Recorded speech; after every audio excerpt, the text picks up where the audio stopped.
नमो अरहन्ताणं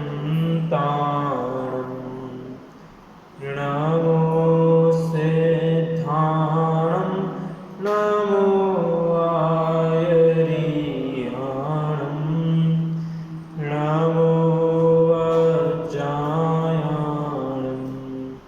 नमो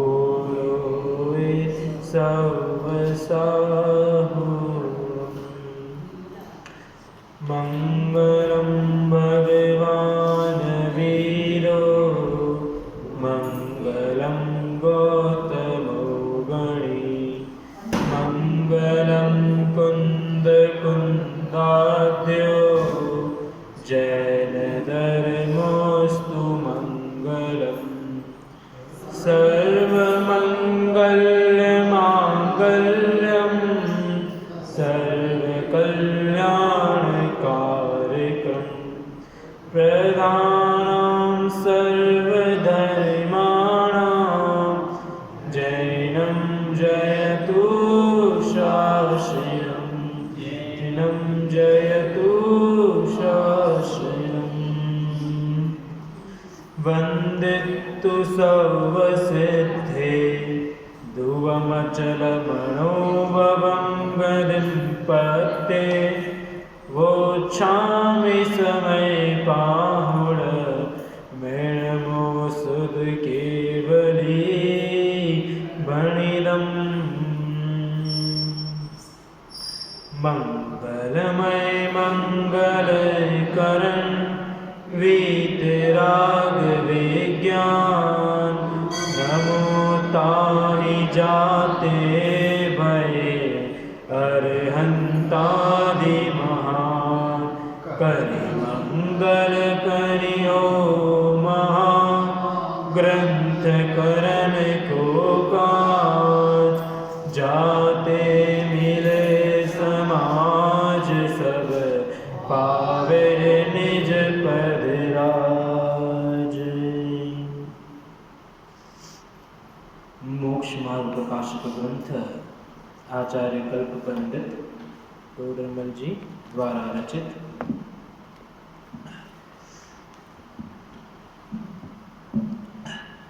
अपनी जो चर्चा है वह सातवें अधिकार के ऊपर, उसमें भी जैन मिथ्या दृष्टि, सातवां अधिकार कौन सा है? जैन मिथ्या दृष्टि जीवों के विवेचन। इसमें भी अपन किसकी भूल पढ़ रहे हैं? निश्याभासी मिथ्या दृष्टि जीव की। इसमें अभी तक अपन ने क्या क्या चर्चाएं कर ली हैं। बात कहाँ से शुरू हुई थी कि मैं तो क्या हूँ? केवल ज्ञानी हूँ। यहाँ से उस जीव की चर्चा शुरू हुई थी। फिर उसी को अलग अलग उदाहरण के माध्यम से ये कल्प पंडित टोडरमल जी ने उस बात को समझाया, और अभी भी वह उस बात को समझाते ही रह रहे हैं। वो बात अभी खत्म नहीं हुई है। कल अपन ने ये कहा था, कल अपन ने पढ़ा था समय सार ग्रंथ के सर्व विशुद्ध ज्ञान अधिकार के आधार से कि जो रागादिक हैं वह प्रत्यक्ष होने पर भी वह क्या मानता है ब्रह्म से कि ये मेरे नहीं हैं, ये मेरे में नहीं है, मैं इनसे कैसा हूँ? भिन्न हूँ, इनसे मैं रहित हूँ। ऐसा कौन मानता है? निश्याभासी मिथ्या दृष्टि जीव। उसी बात को आगे कंटिन्यू रख रहे हैं पंडित जी। देखिए क्या कह रहे हैं। तथा समय सार के सर्व विशुद्ध ज्ञान अधिकार में, उन्होंने स्पष्ट लिखते हुए कह रहे हैं। वो क्या कह रहे हैं? देखो, इससे क्या पता पड़ता है कि उन्होंने समयसार ग्रंथ का आद्योपांत अध्ययन किया था। किसने? पंडित टोडरमल जी ने, और बहुत ही अच्छे से उस बात को समझा भी था। आप देखोगे इसमें कई ग्रंथों के उद्धरण भी आपको इसमें मिल रहे हैं। तो इसका मतलब क्या है कि उन्होंने उस ग्रंथ का अध्ययन किया है। देखो यहाँ तथा समय सार के सर्व विशुद्ध ज्ञान अधिकार में जो आत्मा को अकर्ता मानता है और यह कहता है कि कर्म ही जगाते सुलाते हैं, परघात कर्म से हिंसा है, वेद कर्म से अभ्रम्य है, इसलिए कर्म ही करता है, उस जैनी को सांख्यमति कहा है। देखो क्या कह रहे हैं, देखो क्या कहा, सर्व विशुद्ध ज्ञान अधिकार में, सर्व विशुद्ध ज्ञान अधिकार में जो समय सार का अधिकार है, उसमें आचार्य देव क्या कह रहे हैं, वो कह रहे हैं कि जो आत्मा को अकर्ता मान रहा है, आत्मा को क्या मान रहा है, अकर्ता मान रहा है। किसका अकर्ता मान रहा है, कि वो कह रहा है कि जो कर्म है ना, जो आप सो रहे हो या जग रहे हो, वो सब कौन कर रहा है, कर्म कर रहा है। आप अपनी इच्छा से ना तो सो रहे हो, ना आप अपनी इच्छा से जग रहे हो। कर्म कह रहा है अब सोना है तो आप सो रहे हो, कर्म कह रहा है अब जगना है तो आप जग रहे हो। ठीक है, फिर क्या कह रहा है, परघात कर्म से हिंसा है, और आपके जो हिंसा हो रही है वो आप नहीं कर रहे हो, ये जो परघात कर्म है ना, उसके कारण से हिंसा हो रही है। अब उसमें मेरी कोई गलती नहीं है, ऐसा कह रहा है वो। फिर क्या कह रहा है, वेद कर्म से अभ्रम्य है। वेद कर्म मतलब स्त्री वेद, पुरुष वेद और नपुंसक वेद, इन तीन वेदों के कारण क्या है, अब्रह्म, अब्रह्म अर्थात अब्रह्मचारी। ठीक है, तो क्या कह रहे हैं, इन तीन के कारण अब्रह्म है, मतलब अब्रह्मचारी है, इसीलिए कर्म ही करता है। वो क्या कह रहे हैं, कर्म ही करता है, मैं इसका कुछ करता नहीं हूं। उसे क्या कह रहे हैं, उस जैनी को, निश्चयवादी मिथ्या दृष्टि को सांख्यमति कह रहे हैं। कैसा कह रहे हैं, सांख्यमति की। ये जो जैनी है वो कैसा है, सांख्यमति। जैसे सांख्यमति क्यों कहा, देखो आगे कह रहे, जैसे सांख्यमति आत्मा को शुद्ध मानकर स्वच्छंद होता है, उसी प्रकार यह हुआ।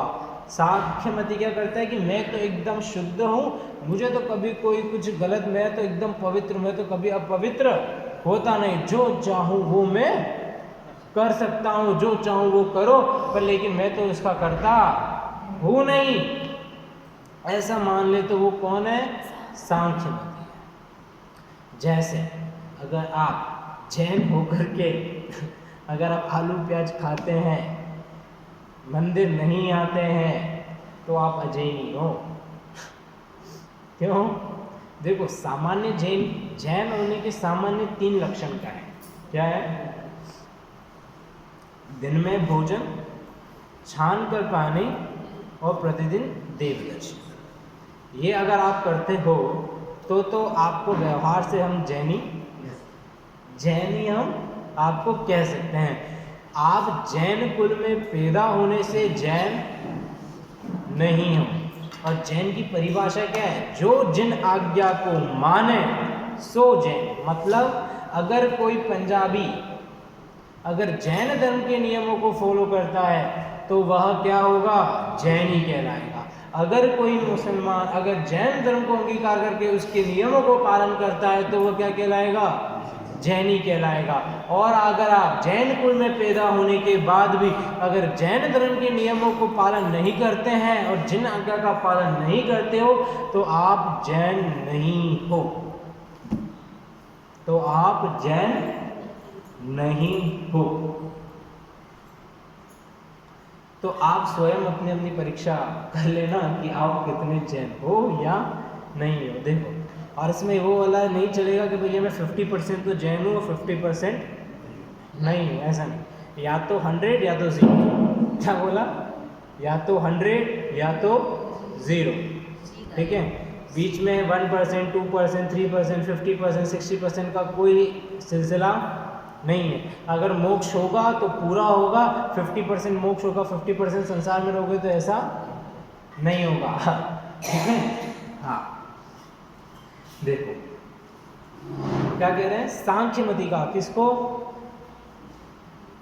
जो स्वच्छंदी हो रहा है ना, ये खाली इसी बात को नहीं लेना, अभी तक की जितनी बातें कही ना निश्चयवादी मिथ्या दृष्टि के पक्ष में, वो सारी की सारी बातें जो जो मान रहे हैं वो सभी कौन है, वो जैनी सांख्य मती है। वो सांख्य मती कौन, जैनी जो अपने आप को सदा केवल ज्ञानी मान रहा है और ये कह रहा है कि मेरे तो मोह राग द्वेष भाव से मैं एकदम रहित हूँ, वो मेरे अंदर बिल्कुल भी है ही नहीं, और न मैं उनका करता हूँ, मैं तो क्या हूँ, अकर्ता हूँ। क्या हूँ, ऐसा जो मान रहा है कौन, निश्चयाभासी मिथ्या दृष्टि जी। कल विशेष अपन संडे हैं, तो आप सभी जितने भी यंग लोग हैं, क्योंकि कल तो छुट्टी है संडे की, है ना, तो कल एक विशेष अपन करेंगे, इसके मोक्ष और प्रकाशक नहीं लेंगे, उसी जगह प्रक्षाल और अभिषेक का अपन एक विषय लेंगे कि अपन को मंदिर में कैसे प्रवेश करना चाहिए, कैसे प्रक्षाल पूजन होना चाहिए, कैसा होता है।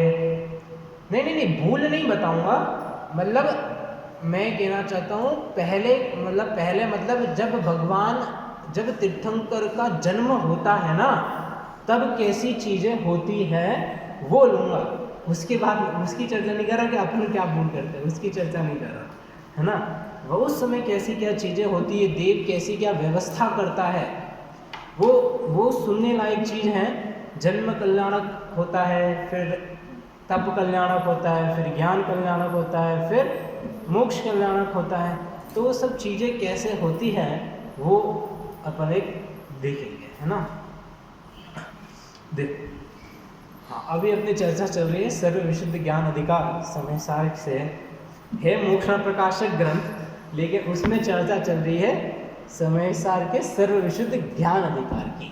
देखो क्या कहा यहाँ पर आचार्य ने, कि जो भी आत्मा को अकर्ता मान रहा है, ठीक है, आत्मा है तो अकर्ता, निश्चय से देखेंगे तो वो है अकर्ता, लेकिन व्यवहार से पर्याय दृष्टि से वह अभी अकर्ता नहीं है, वह कर्ता है, पर किसका, अपने भावों का तो करता है।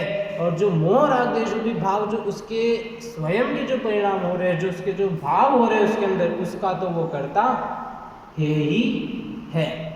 भले वो फिर अगर अकर्ता मानता है और उनसे रहित मानता है, तो वह निश्चयाभासी मिथ्या दृष्टि जैनी क्या है, सांख्य मति है। क्या है, सांख्य मति है, फिर वो जैन नहीं है, वो जैनी नहीं है। देखो फिर आगे क्या कहा, तथा इस श्रद्धांत से यह दोष हुआ कि रागादिक को अपना नहीं जाना, अपने को अकर्ता माना, तब रागादिक होने का भय नहीं रहा, तथा रागादिक को मिटाने का उपाय करना नहीं रहा, तब स्वच्छंद होकर खोटे कर्मों का बंद करके अनंत संसार में डूबता है। क्या कह रहे, देखो किस श्रद्धांत, देखो यहाँ का, तथा इस श्रद्धांत से यह दोष हुआ कि, अब कौन से श्रद्धांत से, हाँ,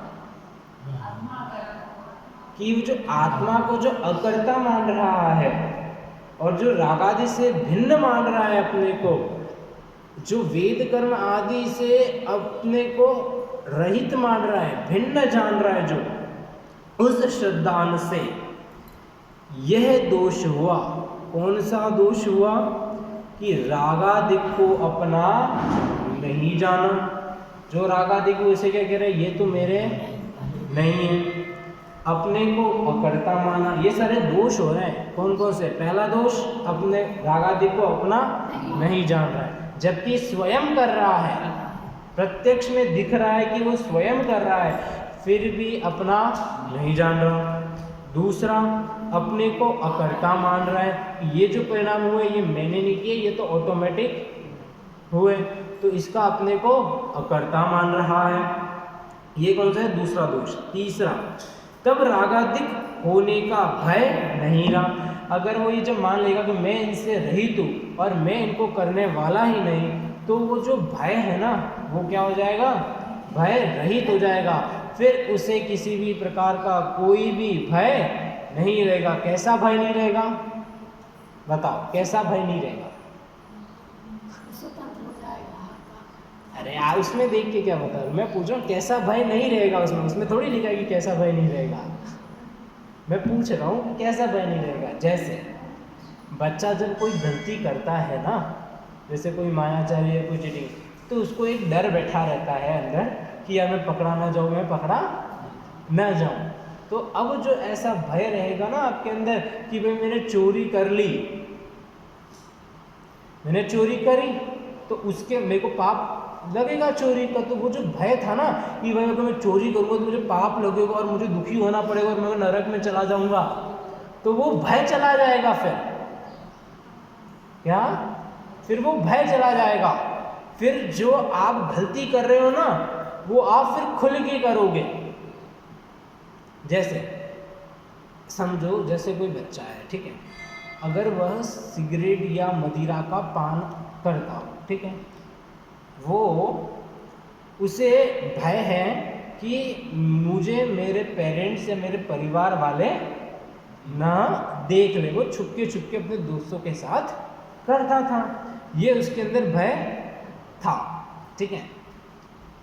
और फिर एक बार उसके पेरेंट्स ने या उसके दादा किसी परिवारजन ने उसे वो चीज़ करते हुए देख लिया और उन्होंने फिर उसे कुछ नहीं कहा ना, या उसे उस समय कोई सजा नहीं दी ना, तो पता है वो क्या हो जाएगा, फिर वह स्वतंत्र हो जाएगा। फिर वो आपके सामने खुले होकर वो काम करेगा, फिर वो गलत कार्य। तो वो वाली चीज़ यहाँ हो जाएगी। कैसे कि अभी जो ये आप गलतियाँ कर रहे हैं ना, अपन मोह राग द्वेष जो परिणाम हम कर रहे हैं, ये क्या मान रहा है, ये तो मेरे है ही नहीं, मैं तो इनका अकर्ता हूँ। तो अगर वो इस बात का, अगर वो उसका डर निकल गया ना कि भैया मैं जो ये गलत कार्य कर रहा हूँ इसका तो पाप मुझे लगेगा ही नहीं, क्योंकि मैं तो इन सब से रहित हूँ, मैंने तो ये भाव किए ही नहीं है, तो फिर वो गलती पर गलती, गलती पर गलती, गलती पर गलती करता रहेगा। फिर उतना ज़्यादा वह लिखा है, देखो लास्ट में लिखा, खोटे कर्मों का बंद करके अनंत संसार में रूलता है। फिर अब उसे चाहकर भी आप उसके ऊपर से कंट्रोल करना मुश्किल हो जाएगा। नामुमकिन नहीं कहता, हो सकता है जब उसकी स्वयं की ऐसी उत्पादन गति योग्यता आ जाए कि भैया सुधरना है तो सुधर सकता है ना तो मुश्किल हो जाएगा फिर आपको उस पर कंट्रोल करना। तो इसीलिए क्या कह रहे हैं कि उसका भय नहीं रहा फिर उसे, तो भय रहना चाहिए, भय अच्छा होता है। जैसे सर्फ एक्सेल का ऐड आता है ना कि दाग अच्छे होते हैं, है ना। अब तो उसकी वो सर्फ एक्सेल वाले पता है क्यों कहते हैं कि दाग अच्छे होते हैं? हाँ क्यों? कि भैया सर्फ दिखेगा हमारा, तो अगर कपड़े गंदे ही नहीं होंगे तो फिर उनका सर्फ एक्सेल दिखेगा कैसे, है ना। तो उनका वो दिखे तो क्या कहते हैं, दाग अच्छे होते हैं। वैसे ही भय भी कभी कभी अच्छा होता है और जरूरी भी होता है कि उसे हमेशा ऐसा भय रहना चाहिए कि एक तो क्या रहता है, जैसे कोई चोर होता है ना, सीसीटीवी कैमरे लगे रहते हैं तो उसे एक भय रहता है कि भैया मैं उसमें पकड़ा जाऊंगा। और अगर सीसीटीवी कैमरा ही न रहे, कोई उसे देखने वाला न रहे, तो फिर निर्भय हो जाएगा, निर्भय होकर चोरी करेगा फिर। तो वैसे ही तो ये जीव क्या हो जाएगा, एकदम निर्भय हो जाएगा, जो नहीं होना चाहिए। उसमें भय ऐसा बना रहना चाहिए कर्मों का कि ये जो परिणाम कर रहा हूँ ये कौन कर रहा है, मैं कर रहा हूँ, ये मेरे हो रहे हैं, तो इनका फल भी किसे मिलेगा, मुझे ही मिलेगा। इन्हें इसका जो फल भोगना है वो मुझे भोगना है।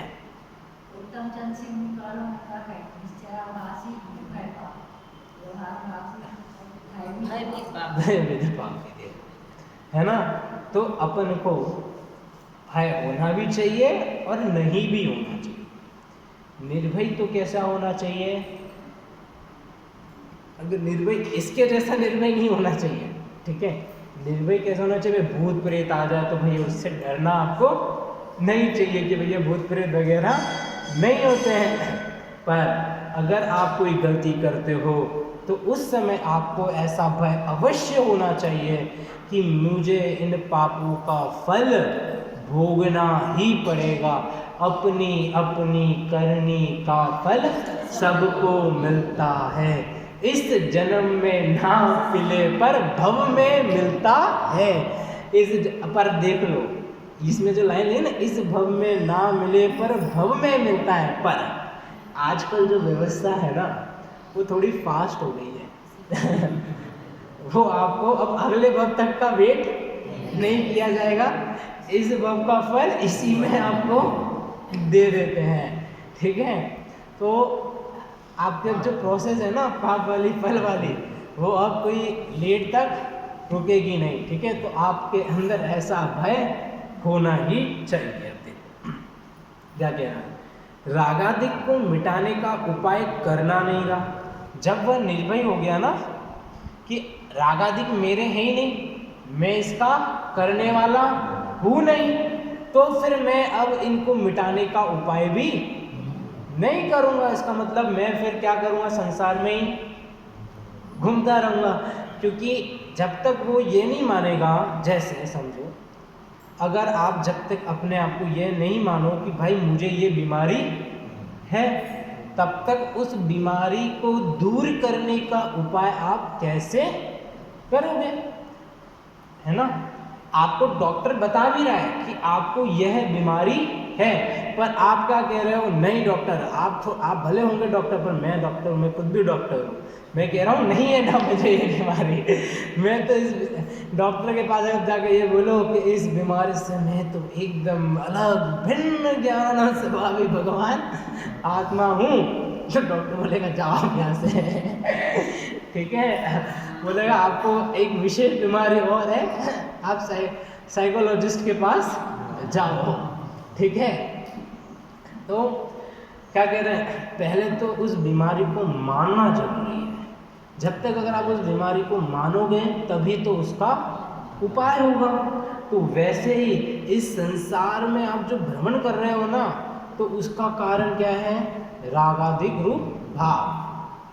जो मोह राग द्वेष रूपी जो भाव हो रहे हैं वह इसका मूल कारण है। और आप ऐसा मानना ही नहीं चाह रहे हो कि ये मेरे हैं, मैं इनसे रही गया, आप ऐसा कह रहे हो, तो फिर काम कैसे चलेगा?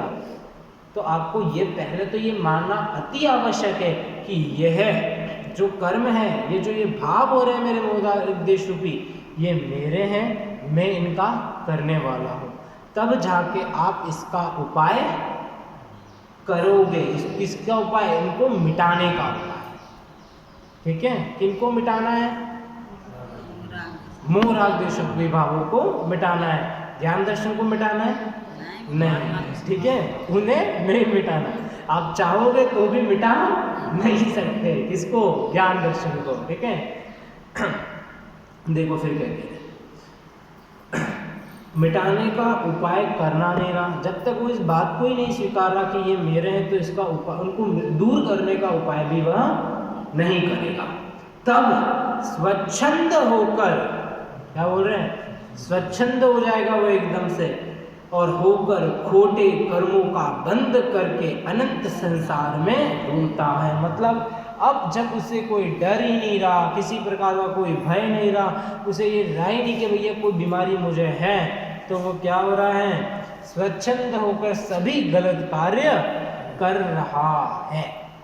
जैसे मुझे खांसी और सर्दी हुई, उदाहरण, ठीक है, मुझे ये बीमारी हुई, ठीक है, पर अगर मैं ये मानूं ही नहीं कि मुझे खांसी और सर्दी रूप बीमारी हुई, और मैं उसके बाद भी फिर आइसक्रीम, कोल्ड कॉफ़ी, फिर खोपरा, जितने भी मतलब इसको बढ़ाने के जितने कार्य वो सब कर रहा हूँ, ठीक है, और मैं ये मानने को भी रेडी नहीं हूँ कि ये जितनी चीज़ें हो रही है मुझे इनसे हो रही है, ठीक है, तो मैं फिर उस सर्दी को दूर करने का उपाय करूँगा क्या?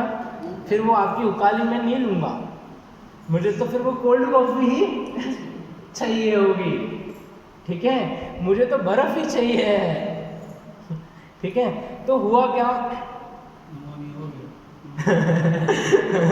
तो अब वो जो सर्दी और जो खांसी है ना, वो क्या करेगी, वो आपको दुखी देगी, वो आपको दुखी देगी, उनके लेने से वो मिटेगी तो नहीं, और फिर वो बढ़ते बढ़ते फिर वो एक बड़ी विशाल बीमारी का रूप ले लेगी। और यहाँ विशाल बीमारी कौन सी है, संसार जगत में रूलना। क्या है, संसार जगत में रूलना पड़ेगा आपको अनंत अनंत सालों तक के लिए। क्या करना होगा, इस संसार में आप घूमते रहोगे, भटकते रहोगे, इसका कोई पार आएगा नहीं, अगर जब तक आप अपनी बीमारी को स्वीकार नहीं करते हो तो। देखो फिर क्या कहा, यहाँ प्रश्न है कि समय सार में ही ऐसा कहा है। अब देखो, अब जैसे जो श्रोता था ना, वक्ता तो कौन है यहाँ, पंडित टोडरमल जी, अब सामने श्रोता बैठा है, श्रोता भी कैसा है, स्वाध्यायी है, श्रोता भी कैसा है, स्वाध्यायी है।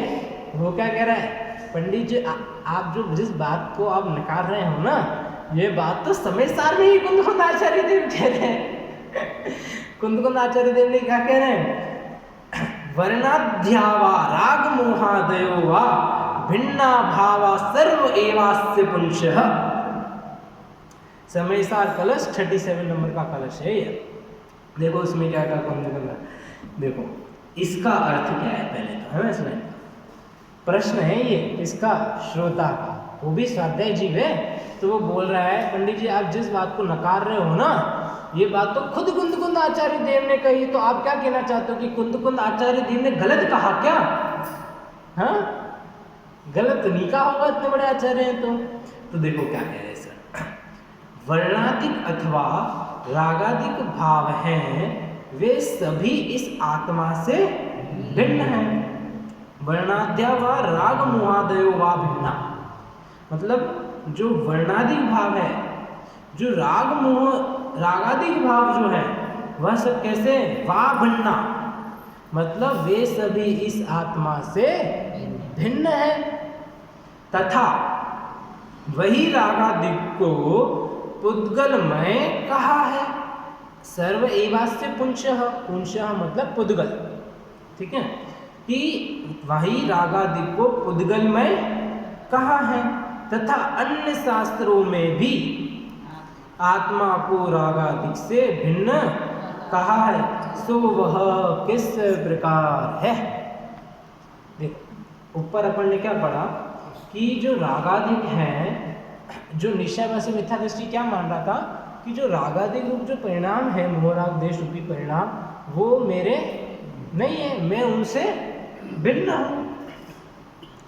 तो वो कह रहे हैं कि शास्त्र में ही तो ऐसा कहा है, क्या कहा कि वर्णादि जो भाव है, मोहराग देश रूपी जो भाव है, उनसे मैं क्या हूँ, भिन्न हूँ, वो मेरे है नहीं, मैं उनसे रहित हूँ।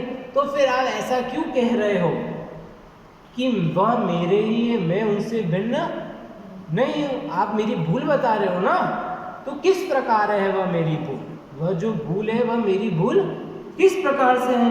क्योंकि ऐसा सिर्फ समय सार में नहीं, अन्य शास्त्रों में भी ऐसा कहा है। तो देखो उसका उत्तर पंडित जी क्या दे रहे हैं, रागादिक भाव पर द्रव्य के निमित्त से औपाधिक भाव होते हैं और यह जीव उन्हें स्वभाव जानता है। क्या कहा? चलिए, वैसे पैराग्राफ बड़ा है इसलिए मैं शॉर्ट में ये बन सकते हैं, ठीक है। देखो यहाँ कह रहे हैं कि जो मोहराग देश रूपी जो भाव है, जो राग देश रूपी जो भाव है, वह किसके निमित्त से हो रहे हैं? पर द्रव्य के निमित्त से।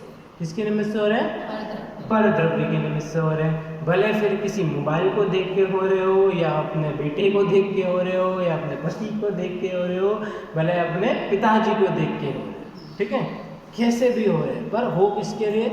पर निमित्त से हो रहे हैं। और अगर अपने शरीर को देख के भी हो रहे हैं तो भी वो पर निमित्त है, ठीक है। तो क्या कह रहे हैं, पर निमित्त से वो क्या, कौन से भाव है, उपाधि भाव है, मतलब पर भाव है। और यह जीव, और जो ये जीव है उन्हें क्या जान लेता है, स्वभाव जान लेता है। वो है तो क्या, उपाधि, पर अपना क्या मान लेता है, उसे वो स्वभाव जान लेता है। जिसे स्वभाव जाने उसे बुरा कैसे मानेगा और उसके नाश का उद्यम किस लिए करेगा। क्या करें, अगर उसने अपना स्वभाव जान लिया, और स्वभाव तो किसी भी जीव का अपना जो स्वभाव होता है वह तो बुरा होता नहीं। देखो, स्वभाव कभी भी बुरा या अच्छा, स्वभाव कभी भी न तो बुरा होता है न ही अच्छा होता है।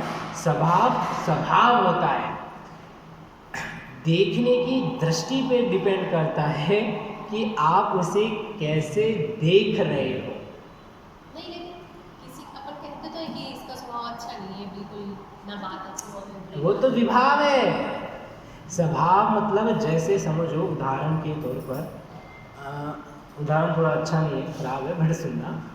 जैसे गाय का जो होता है, जैसे हम काउ केक कहते हैं, काउ डंग, ठीक है।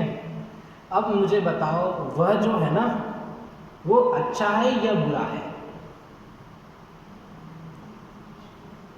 वो गाय का जो वो है ना, जो वो निकाल, वो मुझे बताओ, वो अच्छा है या बुरा। हाँ, गोबर वो तो बहुत उपयोगी देखो, अब उस गाय के गोबर का जो स्वभाव है वो अपने स्वभाव में है। उसने तो ये कहा नहीं कि आप मुझे अच्छा कहो या बुरा कहो, वो अपने आप में स्वभाव है। अब ये बात है, अगर आप उसे मेडिसिन की तरीके से देखोगे, भैया मधुमक्खी ने काट लिया तो आप उस गोबर को लगा दोगे तो अच्छा हो जाता है वो, ठीक है। तो आपको उस समय तो वो बड़ा अच्छा लगता है, और कभी छी छी छी आप उसे करते हो, और कुत्ता उसे चाटता भी है, तो उसके लिए वह अच्छा है और आपके लिए वह बुरा है। तो अब मुझे, उस गोबर ने तो कोई गलती की नहीं है, उसने तो ऐसा कहा नहीं भाई तेरे लिए मैं अच्छा हूँ, तेरे लिए मैं, ये तो अपनी दृष्टि का फेर है कि अपन उसे कैसे देख रहे हैं, ठीक है। किसी व्यक्ति ने अगर आप पर गुस्सा किया ना, आपको तो वो बुरा लग रहा है, पर किसी को अच्छा भी लग रहा होगा अगर आपका कोई दुश्मन है ठीक है, समझ में आया।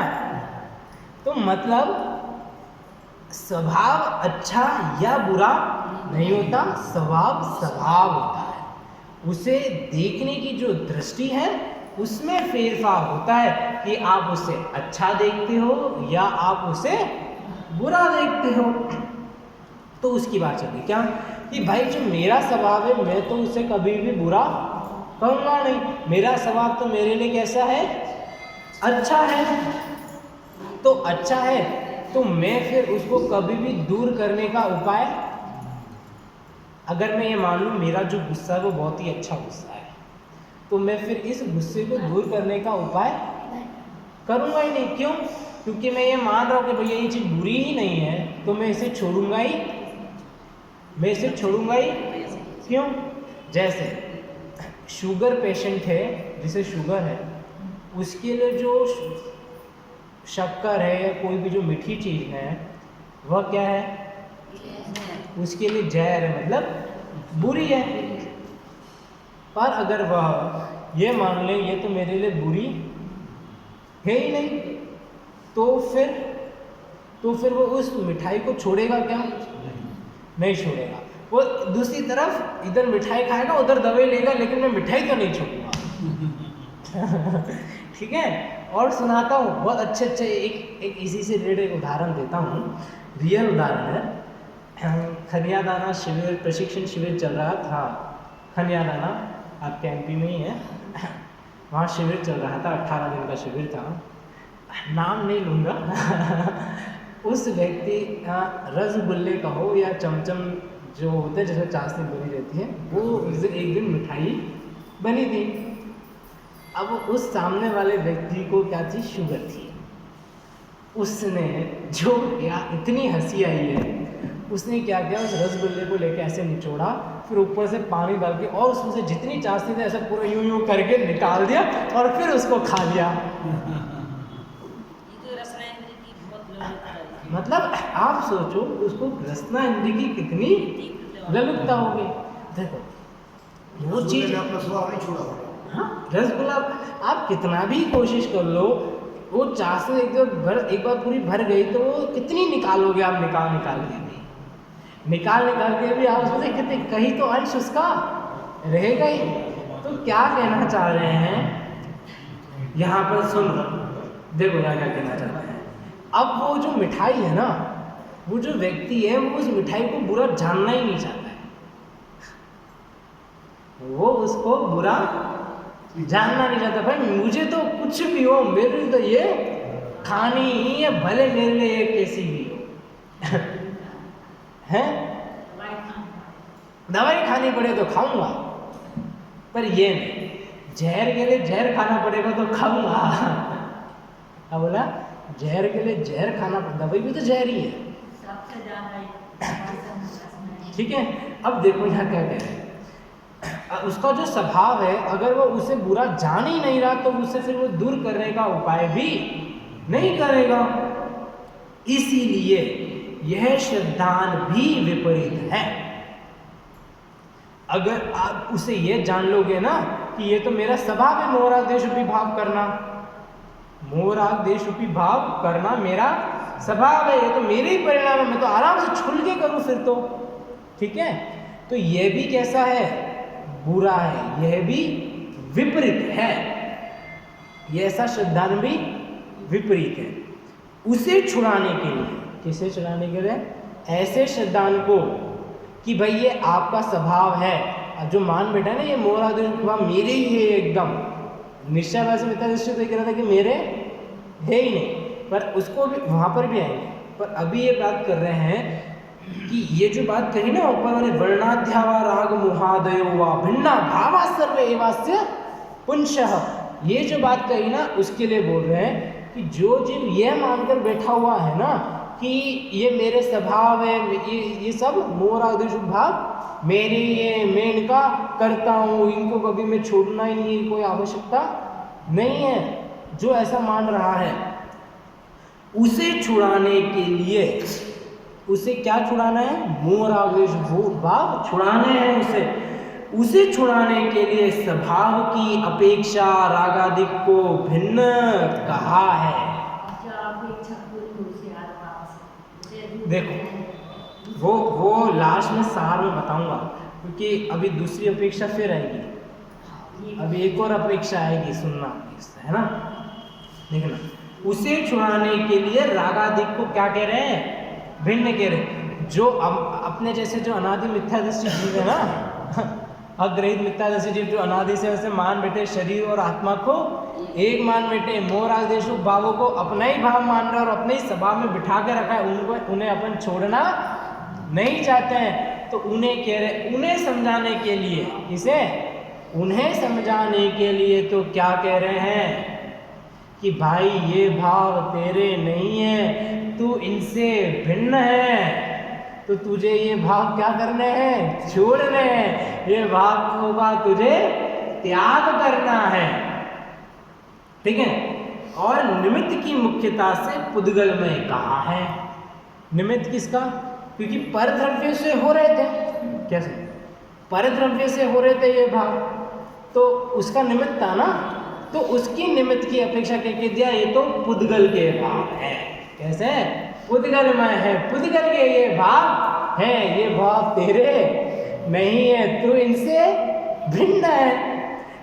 देखें तो वो मिथ्यादृष्टि क्या बोलेगा? निश्चयवादी मिथ्यादृष्टि, मैं सही तो मान रहा था, मेरी गलती कहाँ है इसमें? क्या बोलेगा?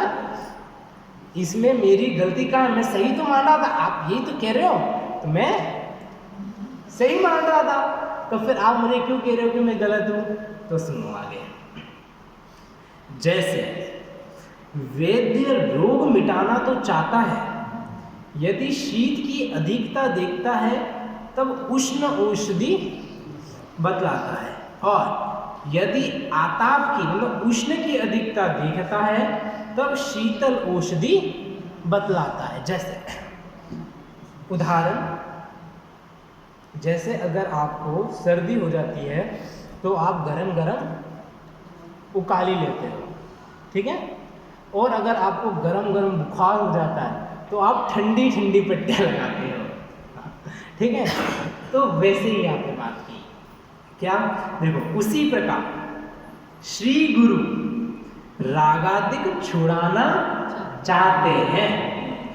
जो रागादिक को पर का मानकर, मतलब कि जो रागादि भाव है वो दूसरों के, ये भैया मेरे है ही नहीं, निशाभासी मिथ्या दृष्टि की बात जो मान, तो वो तो स्वच्छंदी होकर क्या हो रहा है, निरुद्धम ही हो रहा है कि भैया मेरे भाव है नहीं, मेरे को क्या करना, मैं तो जो चाहूँ वो करूँ, इन भावों से मैं तो रहित हूँ।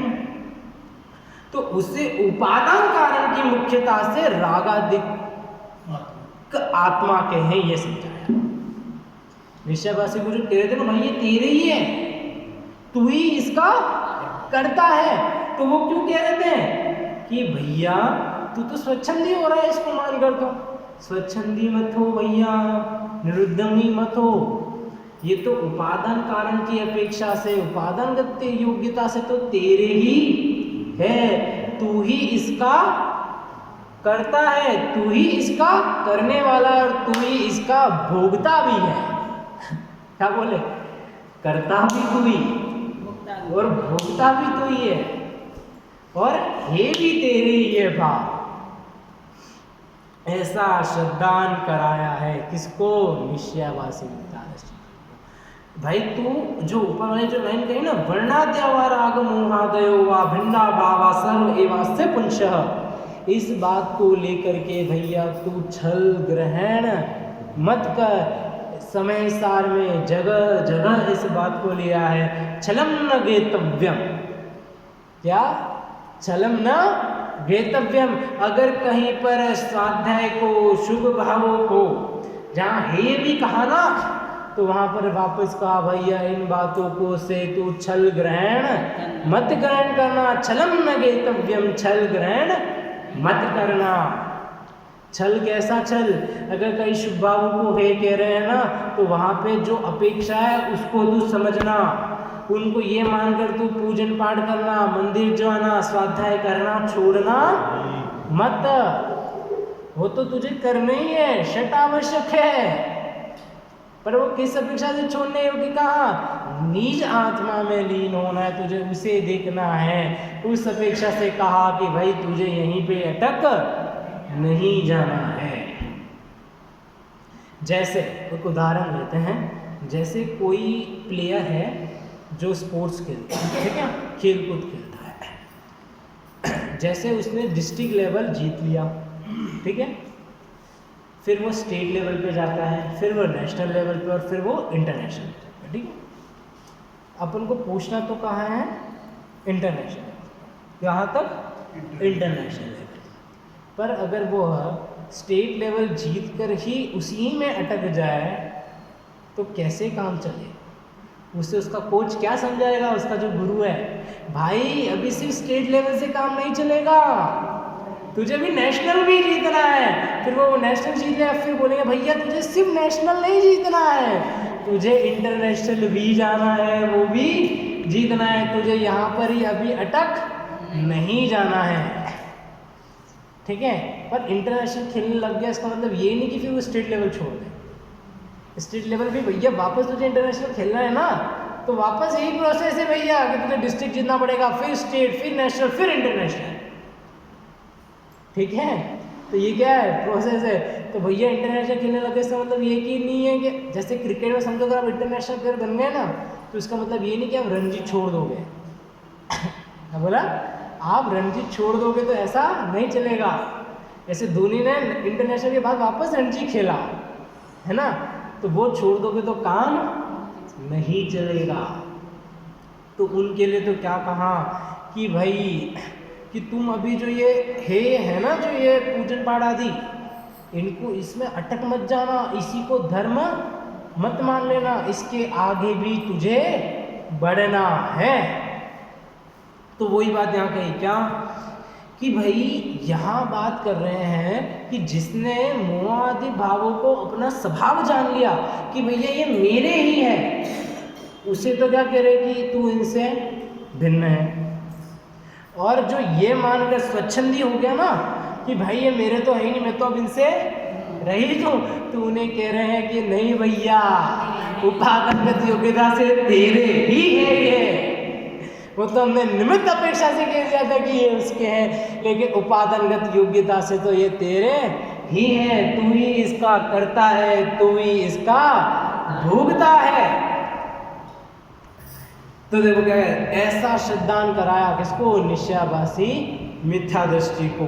तथा जो रागादिक को अपना स्वभाव मानकर उनके नाश का उद्यम नहीं करता, उसे तो निमित्त कारण की मुख्यता से रागादिक भरभाव है, ऐसा श्रद्धान कराया।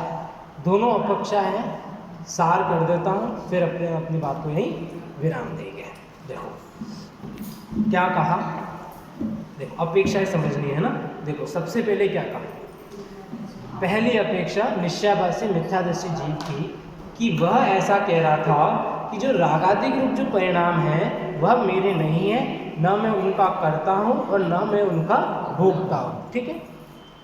और उसने किस अपेक्षा से कहा, उसने ग्रंथ का रेफरेंस लेते हुए बोला कि कुंद आचार्य देव ने ऐसा कहा समय सार में कि जो ये वर्णादि जो भाव है या जो मोहरागदेश रूपी जो ये भाव है मेरे, तू इनसे कैसा है? भिन्न है। तू इनसे भिन्न है, तू इनका कुछ भी करता धरता नहीं है। अब उसने ये जो लाइन थी इसको क्या मान लिया? स्वच्छंदी हो गया, भैया है ही नहीं तो मैं अब इनका कोई करता नहीं हूँ।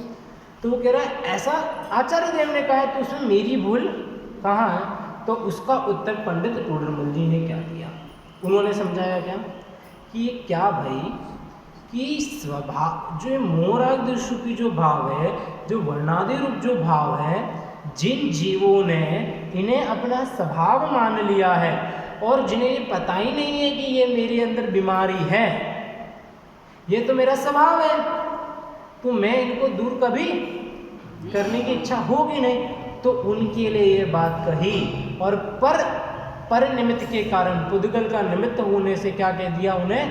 पुद्गल का कहकर उन्हें ये बात समझा रहे हैं कि ये भाई ये तेरा स्वभाव नहीं है, ये तो पुद्गल के हैं, इन्हें तुझे छोड़ना है। इस प्रकार उन्हें ये कहकर धर्म के अंदर लगा रहे हैं।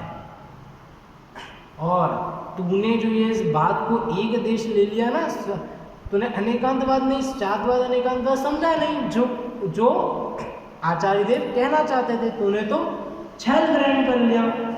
वो कह रहे ऐसा नहीं, और तूने इस बात को जो पकड़ कर जो तूने छल ग्रहण किया है ना, तो उसका उत्तर दिया नहीं भाई, उस जीव को निश्चयाभासी मिथ्यादृष्टि को तो क्या समझा रहे? नहीं, ये तो तेरे ही भाव है, उपादानगत योग्य से तू ही इसका करने वाला है और तू ही इसका भोगता है। ये बात निश्चयाभासी मिथ्यादृष्टि को समझाई कि इस प्रकार पंडित जी ने, टोडरमल जी ने मतलब बात को कितना बैलेंस करते हुए अपनी बात को रखा और श्रोता को समझाया है। तो हम भी निश्चयाभासी मिथ्यादृष्टि गाँव और जिस अपेक्षा से ग्रंथों में जो बात कही है उस अपेक्षा को समझते हुए ग्रंथ को समझे और उसको पढ़े। इसी मंगलवाणी के साथ आज के को विराम देते हैं। ओम नमः शिवाय।